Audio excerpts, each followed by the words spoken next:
여러분, 10계명 중에서 보통 사람과 제일 상관이 없다고 생각하는 계명이 아마 오늘 보신 제6계명 살인하지 말라, 이런 것으로 잘못 생각할 수 있습니다.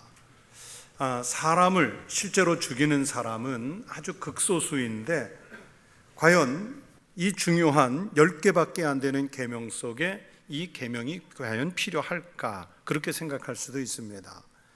그러나 지금부터 말씀을 드리겠지만 여러분, 이 계명을 주신 하나님의 의도가 있습니다. 이 살인하지 말라 하는 말씀에서 살인이라는 말은 히브리어로 좀 어렵게 설명을 드리면 라차흐라는 단어를 썼는데요, 이 구약학자들도 이 라차흐, 이 단어를 해석하는 것을 어렵게 여깁니다. 구약 성경에서 살인이라는 말이 여러 가지가 쓰였는데 우리나라도 같은 죽인다 하는 말 가지고 어감에 따라 또는 다른 단어로 얼마든지 쓰는 것처럼 히브리어도 마찬가지예요. 구약 성경에 살인이라는 뜻으로 쓰인 말 중에 죽이다, 살해하다, 파괴하다, 이런 뜻으로 하라그라는 단어를 쓴 것이 있는데 이 하라그라는 단어는 160회 이상이 쓰였습니다. 마찬가지로 사람을 죽인다는 뜻을 가진 모트라는 단어가 있는데 이 단어는 200회 이상이 쓰였습니다. 그런데 오늘 본문에 등장하는 말씀드린 라차흐, 살인, 이 단어는 40회 정도밖에 쓰이지 않았어요. 그러니까 쉽게 쓰는 말이 아니라는 얘기예요.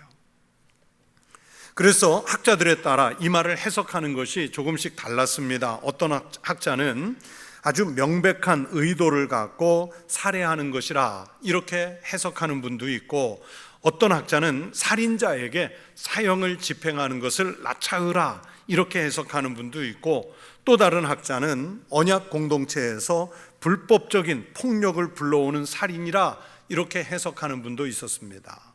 어느 학자는 원수를 죽이는 것을 라차흐라고 해서 라차흐를 하지 말라, 이 말이 원수일지라도 죽이지 말라는 뜻이라 그렇게 설명하는 분도 있습니다.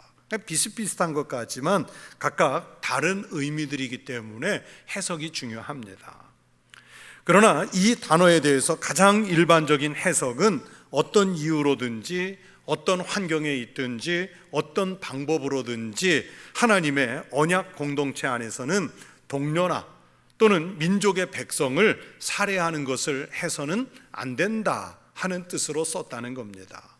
동족 간의 살인 또는 개인적인 감정을 갖고 살의를 갖고 사람을 해하는 것을 금지하는 법이라 이렇게 보는 것이 가장 일반적인 설명입니다.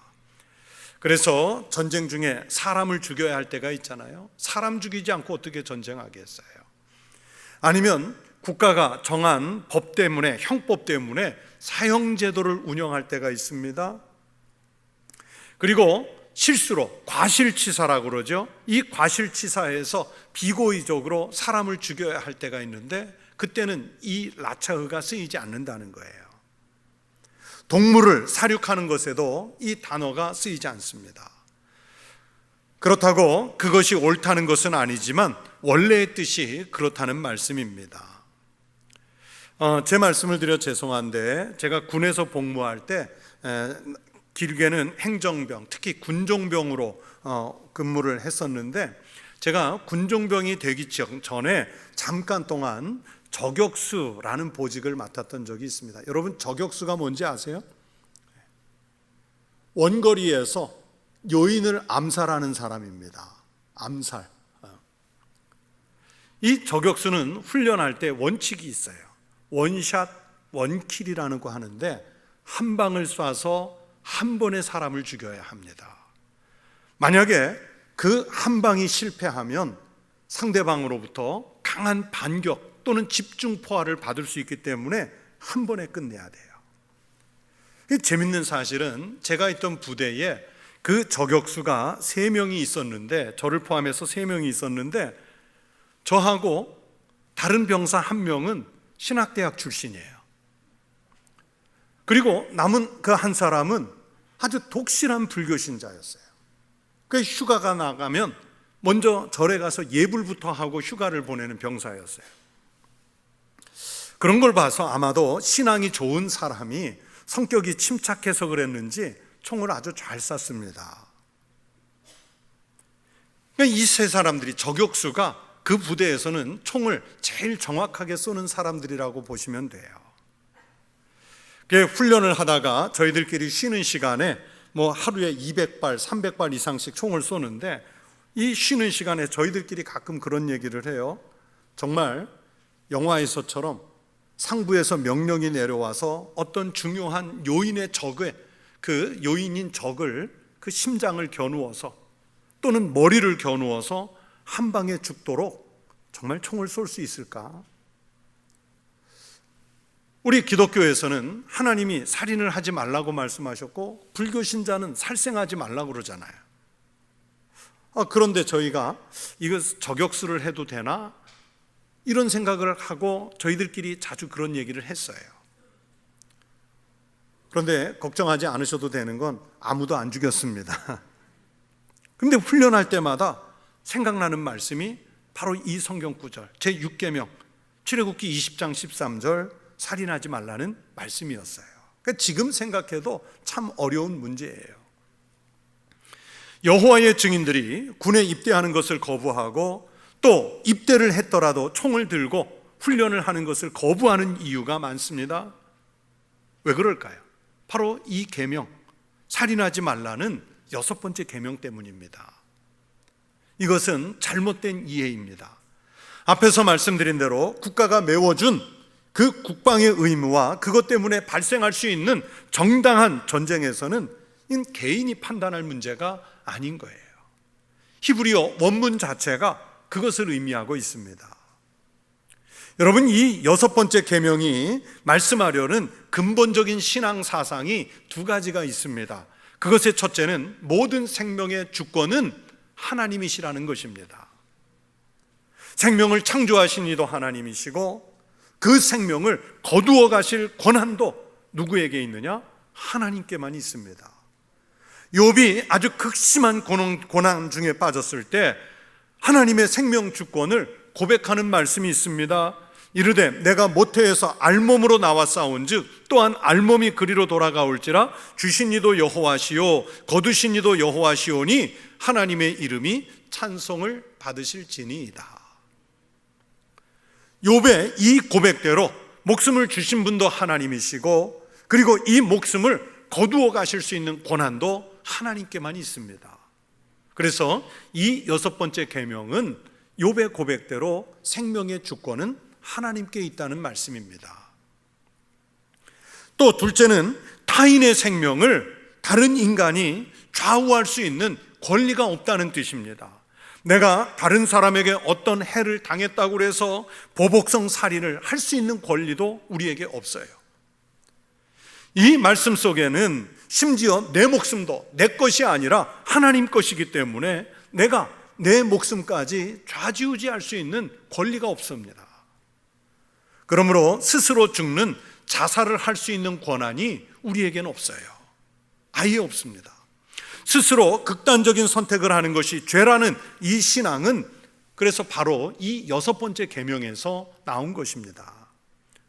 최근에는 너무 많은 사람이 자살을 해서 생명의 소중함을 무너뜨리고 있습니다. 인간은, 특히 우리 그리스도인은 자신의 생명을 해치는 행위들이 있지 않습니까? 음주를 한다든지 또는 마약을 한다든지 흡연을 한다든지 자해를 한다든지 이런 행위조차 해서는 안 됩니다. 왜냐하면 목숨을 해칠 수 있기 때문에. 그리고 정신적으로 생명을 위협하는 분노, 경멸, 저주 이런 것들을 하지 않도록 해야 합니다. 이 두 가지 사상이 바로 이 말씀의 근본적 사상입니다. 오늘 이 성경의 말씀 살인하지 말라는 계명은 단순하게 소극적인 의미로만 해석해서는 안 됩니다. 내가 사람을 안 죽이면 되겠다 그렇게 생각해서 내가 누구를 직접 죽이지 않았는데 이 계명을 어긴 것이 아니지? 그렇게 생각해서는 안 되는 거예요. 만약 그렇게만 이해했다면 하나님이 주신 계명의 의미를 아주 협소하게 축소하는 것입니다. 이 6번째 계명은요 아주 짧고 단순해요. 불과 6글자밖에 안 되잖아요. 살인하지 말라. 6글자밖에 안 돼요. 아주 짧고 단순하지만 우리는 긍정적인 면에서 그리고 적극적인 관점으로 이 말씀을 이해해야 합니다. 다시 말하면 타인의 생명일지라도 위협을 당하거나 또는 위험에 놓였을 때 적극적인 관심을 갖고 도움을 줘야 돼요. 그 생명을 살리기 위해서 도움을 줘야 돼요. 사람들이 목숨을 위협받지 않도록 먼저 예방해주고 보호하는 그런 노력이 우리에게 있어야 한다는 뜻입니다. 여러분, 사회에서 불의의 사고로 사람이 죽는 경우가 많지요. 즉 안전을 제대로 지키지 않아 죽는 일이 생기지 않아야 한다는 뜻입니다. 그런 일이 생기지 않도록 미리미리 안전하게 우리 사회를 관리해 주어야 합니다. 출애굽기 21장 19절에 이런 말씀이 있습니다. 소가 본래 받는 버릇이 있고 그 임자는 그로 말미암아 경고를 받았으되 단속하지 아니하여 남녀를 막론하고 받아 죽이면 그 소는 돌로 쳐 죽일 것이고 임자도 죽일 것이며.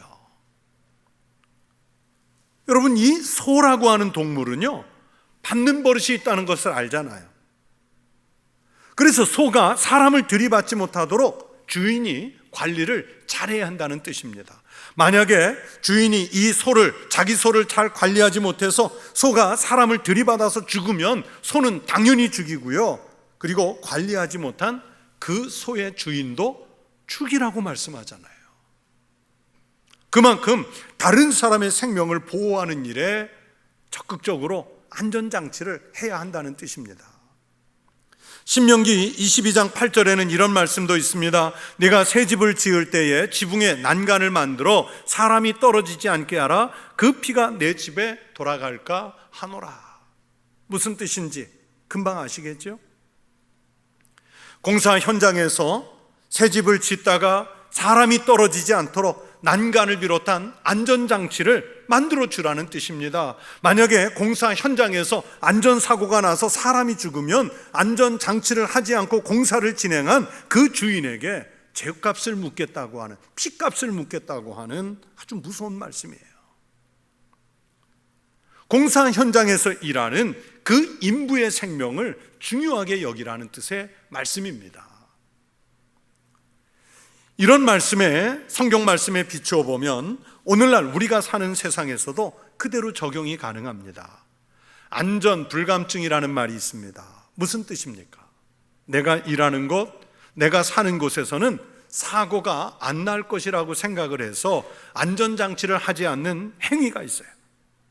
또 사고의 위험에 대해서 심각하게 느끼지 못하는 것, 이런 것들을 안전 불감증이라고 그러죠. 그런데 최근에도 이 안전 불감증이 대형 사고를 불러오는 것을 우리가 보고 듣지 않습니까? 아파트 공사 현장에서 철거 작업을 하다가 건물이 무너져서 그 근처를 지나가던 버스와 행인들을 덮쳐서 수십 명의 사망자를 낸 사고가 바로 이 안전 불감증의 대표적인 사고지요. 아파트를 신축하는 현장에서 안전 규정을 무시하고 작업하다가 수십 층의 그 건물이 무너져서 수많은 인명과 재산 피해를 낸 것이 안전 불감증 때문에 나타난 사고예요. 운전하는 사람들이 많지요. 운전을 하면서 나는 수십 년 무사고야, 그렇게 생각을 해서 긴장의 끈을 놓고 운전하다가 아차 실수하는 사이에 횡단보도를 건너는 사람을 친다든지 아니면 인도를 걷던 사람들에게 덮쳐서 생명을 잃게 하는 사고가 날 때가 있어요. 바로 이런 경우가 안전불감증이죠. 운전하는 사람들 중에 정말 위험한 살인 미수에 가까운 사람들이 음주운전하는 사람들이에요. 나 오늘 한잔했지만 정신 괜찮아, 집까지는 갈 수 있어, 그러면서 운전을 강행하는 사람들이 있어요. 그건 살인자예요. 기계를 다루는 공장에서 내가 그동안 해오던 일이라고, 익숙한 일이라고 여겨서 공장의 책임자나 또는 인부가 안전장치를 하지 않고 일을 하다가 기계에 사람이 끼어서 죽는 사고가 종종 발생해요. 지난주에도 있었어요. 이런 사고가 안전불감증인데, 이런 안일한 사고로 사람의 생명을 잃게 하는 것이 바로 이 6번째 계명을 위배하는 것입니다. 성경은요, 내 형제를 미워하는 것도 살인에 속한다고 말씀합니다. 예수님은 마태복음 5장 21절 22절에서 이렇게 말씀하셨습니다. 옛사람에게 말한 바 살인하지 말라. 누구든지 살인하면 심판을 받게 되리라 하였다는 것을 너희가 들었으나 나는 너희에게 이르노니 형제에게 노하는 자마다 심판을 받게 되고 형제를 대하여 라가라 하는 자는 공회에 잡혀가게 되고 미련한 놈이라 하는 자는 지옥불에 들어가게 되리라. 예수님 말씀 속에 형제에게 노하고요, 또 형제를 향해서 라가라, 이 라가라는 말이 헬라어 원문으로는 라카라는 말인데 무슨 뜻이냐면 형제에게 쓸모없는 놈, 아주 무가치한 놈, 이렇게 욕하는 사람도 살인하는 거래요. 형제를 향해서 미련한 놈이라고 욕하는 것도 살인하는 것이라고 예수님 말씀하셨어요. 그러니까 예수님 말씀대로라면 우리는 참 많은 살인죄를 매일매일 짓고 살아가는 거예요. 요한일서 3장 15절에서는 적극적으로 생명을 보호하는 것에 대해서 말씀합니다. 그 형제를 미워하는 자마다 살인하는 자니 살인하는 자마다 영생이 그 속에 거하지 아니하는 것을 너희가 아는 바라. 사람을 사랑하지 못하고 미워하는 것도 살인이라고 성경이 말씀하셨어요. 그러니까 여러분, 우리는 무슨 흉악한 흉기나 또는 살생의 무기를 가지고 사람을 직접 죽이는 것이 아니어도요, 부지불식간에 자주 사람을 죽이는 악행을 저지르고 있다는 것을 알 수 있습니다. 나도 살인자고 우리 주변에 살인을 일삼는 이가 너무 많은 거예요. 또 현대인들은 댓글이나 문자로 사람을 죽이는 경우가 많습니다. 현대인들의 생활 속에서 이제는 필수적인 도구가 SNS라는 거죠.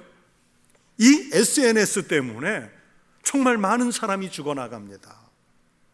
그래서 제가 오늘 이 설교를 준비하면서 어디에도 없는 이름을 붙여봤어요. 댓글살인. 댓글살인이다, 이건. 연예인들에게 악성 댓글을 달아서 그 영혼을 무너뜨려 스스로 극단적인 선택을 해서 세상을 떠나게 하는 일들이 끊임없이 나오고 있지 않습니까? 연예인만 그렇습니까? 일반 청소년들 사이에서도 또는 어린아이들 사이에서도 이제는 댓글 때문에 죽고요, 또 좋아요 숫자가 적다고 죽고요, 반대로 싫어요 숫자가 많다고 죽어요. 그래서 요즘은 대형 SNS 회사나 영상 매체에서는 우리 교회 홈페이지 그 설교 영상 같은 데 들어가 봐도 좋아요는 누를 수 있는데 싫어요는 카운팅이 안 돼요. 아예 계산이 되질 않아요. 왜 그럴까요? 싫어요 또는 댓글 다른 게 사람을 죽일 수 있기 때문에 없애는 거예요. 단톡방에 들어가 또는 개인의 스토리방에 들어가 악성 댓글을 남기는 것만이 아니에요. 그냥 댓글로 끝나는 게 아니라 싸움도 합니다. 실제로 교회 안에서 단톡방을 만들었다가 거기에서 욕살이 오가는 싸움 끝에 직접 만나서 싸우는 경우도 봤어요. 아니면 개인 간에 문자나 카톡을 주고받다가 그냥 평범하게 쓴 건데도 읽는 사람이 어떤 의도로 읽느냐에 따라 달라지잖아요. 어떤 의도로 그런 글을 썼냐고 시비가 붙어서 나중에는 직접 만나가지고 싸우는 경우도 봤어요. 제가 가입되어 있는 단톡방이 참 많은데 그 중에 한 방은 목사님만 100명이 넘는, 평신도는 하나도 없는 전원이 목사인 방이 있는데 이번 대통령 선거 때문에 난리가 났어요. 난리가 났어요. 그게 빠져나오고 싶어도 나오면 초대하기 때문에 그냥 놔두고 봐야 돼요. 그리고 공지사항 같은 게 있기 때문에 봐야 돼요. 기호 1번, 2번을 놓고 죽일 듯이 논쟁을 하다가 이제는 아예 당선이 결정이 됐는데도 막말이 오가요. 누가 모였다고요? 목사님들이 모였는데도 그래요. 명성교회 때문에 친명, 반명으로 나뉘어서 싸웠습니다. 포괄적 차별금지법 때문에, 동성애 문제 때문에 치고받고 싸웠습니다. 그 단톡방을 보고 있으면요, 예의나 규범이 없어요. 저는 한 번도 거기에 글을 남긴 적이 없어요. 정말 필요하면 만나서 얘기를 해야 돼요. 만나서. 거기에 흔적을 남기면 안 돼요. 왜냐하면 문자든 카톡이든 혹은 종이에 쓴 글이든 이 글이라고 하는 것은 영원히 남아서 사람의 마음에 폐부를 찌르며 건드리기 때문입니다. 특히 나쁜 의도나 비방의 의도로 쓴 글이나 문자 또는 편지는 사람의 영혼을 피폐하게 만들기 때문입니다. 그래서 제가 댓글 살인이라고 이름을 붙인 거예요. 그런데 이 악한 글을, 댓글을 다는 사람이나 또는 익명으로 편지를 보내는 사람들은 뭔가 부족해요. 당당하게 대놓고 얘기하지를 못하니까 숨어서 하는 거예요. 다수라고 하는 그 속에, 무리 속에 숨어서 반응을 하는 거예요. 그러려면 하지 마세요. 이 탈무드에 보면 맹수보다 무서운 것이 사람이라고 가르칩니다. 맹수라고 하는 것은 배가 고플 때 앞에 있는 먹잇감 짐승만 잡아서 죽입니다. 그런다 인간은 아무리 멀리 떨어져 있는 사람일지라도요, 나쁜 말을 퍼뜨려서 나쁜 소문을 내서 사람을 죽일 수 있기 때문에 짐승보다 무서운 게 사람이라고 탈무드는 가르칩니다. 아마도 현대의 댓글이 바로 그런 살인에 속하겠지요. 이번 베이징 동계올림픽에서 남자 5000m 계주 은메달을 딴 그 곽윤기 선수, 우리나라 입장할 때 기수였고 왜 머리를 분홍색으로 물들인 선수 있잖아요. 이 선수가 방송에 나와서 악플보다 부상이 더 무섭냐? 이런 질문을 받고 이렇게 대답을 했어요. 사실 시간이 지나면 몸은 회복이 됩니다. 그리고 부상 트라우마를 이기지 못할 것 같다 싶으면 운동은 그만하면 됩니다. 그러나 마음의 상처는, 이게 댓글을 말하는 거예요. 마음의 상처는 내가 그만 살 수 없지 않나, 이런 생각을 하게 만듭니다. 악플은 유효기간이 없는 마음의 싸움을 계속하게 합니다. 그리고 그것 때문에 가족들이 너무 힘들어합니다. 그래서 가족들 때문에 참고 삽니다. 죽고 싶은데 가족들 때문에 참고 산다는 거예요. 여러분, 그만큼 강한 정신력을 가진 사람에게조차도 이 악성글은 사람을 죽고 싶게 만드는 거예요. 그게 살인이죠. 교회와 그리스도인이 이런 일을 하지 않아야 되고요, 또 그런 일을 하지 않도록 선한 운동을 해야 되는 거예요. 현재 국회에서 가장 어린 한 국회의원이 악성 댓글에 대해서 자살 방조죄 수준으로 처벌해야 한다, 한마디로 준살인죄 수준으로 다뤄야 한다고 통신망법 개정안을 현재 국회에 발의해 놓았어요. 저는 이분이 발의한 이 법이 이번 회기에 꼭 통과가 됐으면 좋겠어요.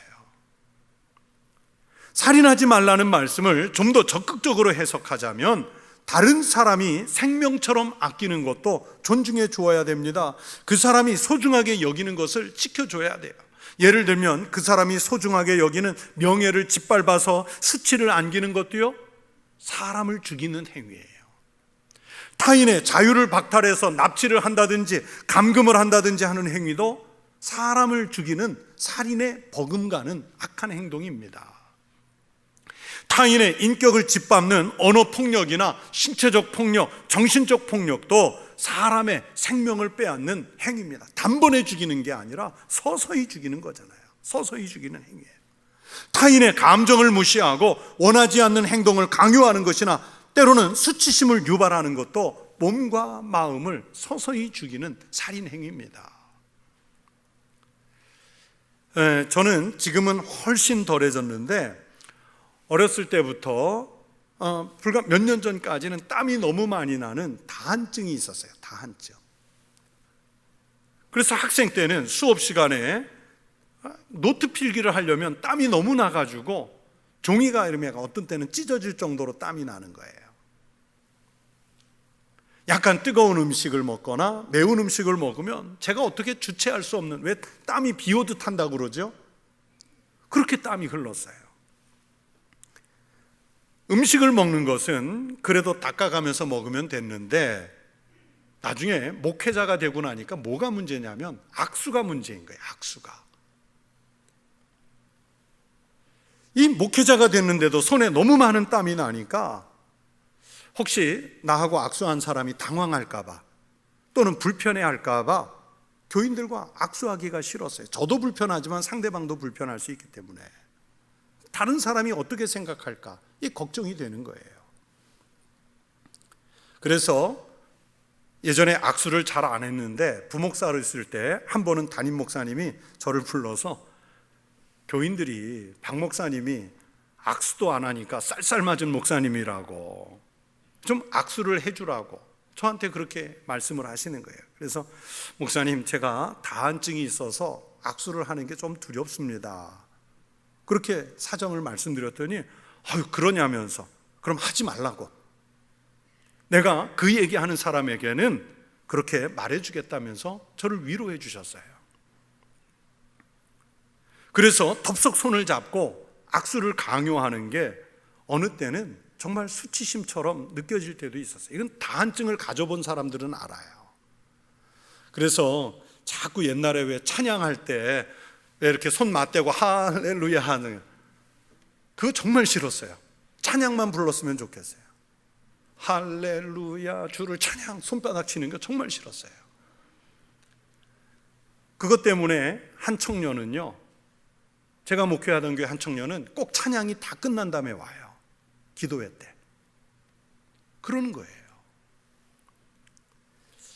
근데 지금은 아무튼 나이가 들어서 그랬는지 몸이 변해서 그랬는지 이제는 손에 땀이 잘 안 나요.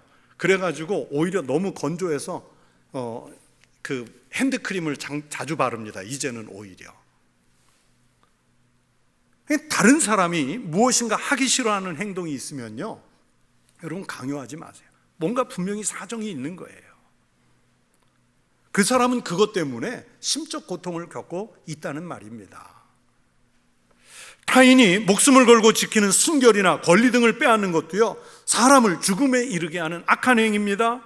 철학자 키에르케고르는 사람을 죽음에 이르게 하는 병을 절망이라고 했는데, 내가 다른 사람을 절망하게 해서 죽음에 이르게 하면 바로 오늘의 계명 6계명을 어기고 살인을 하는 행위가 되는 거예요. 예수님께서 마태복음 7장 12절에서 말씀하셨습니다. 그러므로 무엇이든지 남에게 대접을 받고자 하는 대로 너희도 남을 대접하라. 이것이 율법이요 선지자니라. 내가 다른 사람에게 인격을 보호받고 삶을 보호받고 내 목숨 생명을 보호받고 싶으면 다른 사람의 것을 존중하고 대접하는 태도를 먼저 갖추어야 한다는 것을 예수님 말씀하신 거예요. 사도 바울의 스승은 사도행전에 등장하는 율법학자 가말리엘이라는 분입니다. 이 가말리엘의 할아버지가 누구냐면 이스라엘의 율법의 양대 학파 중에 하나인 힐렐 학파라는 것을 만든 힐렐이라는 분이 바로 가말리엘의 할아버지예요. 이 힐렐에게 어떤 사람이 찾아와서 선생님, 율법을 한마디로 정리하면 무엇이라고 할 수 있습니까? 이런 질문을 했다고 그래요. 그랬더니 힐렐이 대답하기를 당신이 하기 싫은 일을 다른 사람에게도 강요하지 말라. 그렇게 정리를 해줬어요. 그런데 우리 예수님은 거기서 한 걸음 더 나가셨습니다. 내 이웃을 내 자신과 같이 사랑하라 하셨으니, 즉 살인하지 말라는 말씀이 타인에 대한 소극적 사랑이라면 예수님의 말씀은 사랑하라는 이 적극적 명령으로 생명을 보호하라고 말씀하시는 거예요. 사도 바울은 이 사랑의 계명을 이렇게 해석했습니다. 사랑은 오래 참고, 사랑은 온유하며, 시기하지 아니하며, 사랑은 자랑하지 아니하며, 교만하지 아니하며, 무례히 행하지 아니하며, 자기의 유익을 구하지 아니하며, 성내지 아니하며, 악한 것을 생각하지 아니하며, 불의를 기뻐하지 아니하며, 진리와 함께 기뻐하고, 이웃을 사랑할 때 바로 이 신앙의 태도, 사랑의 태도로 대하라는 것입니다. 그것이 사람을 죽이는 것에서 사람을 생명을 살리는 것으로 전환하는 방법이기 때문입니다. 성도 여러분, 오늘 혹시라도 내가 살인죄를 지으면서 사는 것은 아닌지 냉철하게 우리 자신을 성찰해 봅시다. 직장에서, 이웃들 속에서, 가정에서 부지불식간에 내가 사람을 죽이고 사는 거예요. 이 나의 무감각한 행동이나 말 때문에 다른 사람을 죽고 싶게 만들 정도로 고통을 주고 있는 것은 아닌지 생각해야 합니다. 그리고 우리는 살인이 아니라 예수님이 십자가에서 죽으시면서까지 사랑하신 그 생명을 살리시는 생명의 은혜로 우리가 살아갈 수 있기를 축원합니다. 우리는요, 사람을 죽이는 사람이 아니라 사람의 생명을 살리는 삶으로 살아가는 그리스도인 되시기를 축원합니다. 우리 교회는 교회 안에서 사람을 죽이는 곳이 아니라 사람을 살리는 교회가 되기를 바랍니다. 우리 한국의 모든 교회가 이 험악한 시대에 사람의 생명을 살리고 보호하는 교회가 될 수 있기를 주의 이름으로 축원합니다. 기도하겠습니다.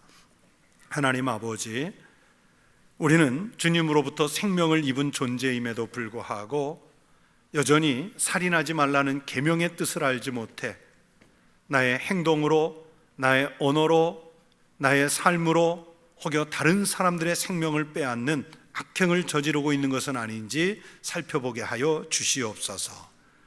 나의 신앙으로 우리 주님 예수 그리스도께서 십자가에서 내 생명을 살리신 것처럼 다른 사람들의 생명을 살리는, 그리고 이 사회의 생명을 보호하는 일에 쓰임받는 주의 사람들이 되게 하여 주시옵소서.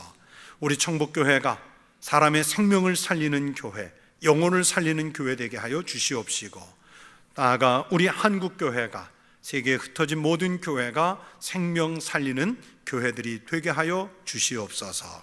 예수님 이름으로 기도드리옵나이다. 아멘.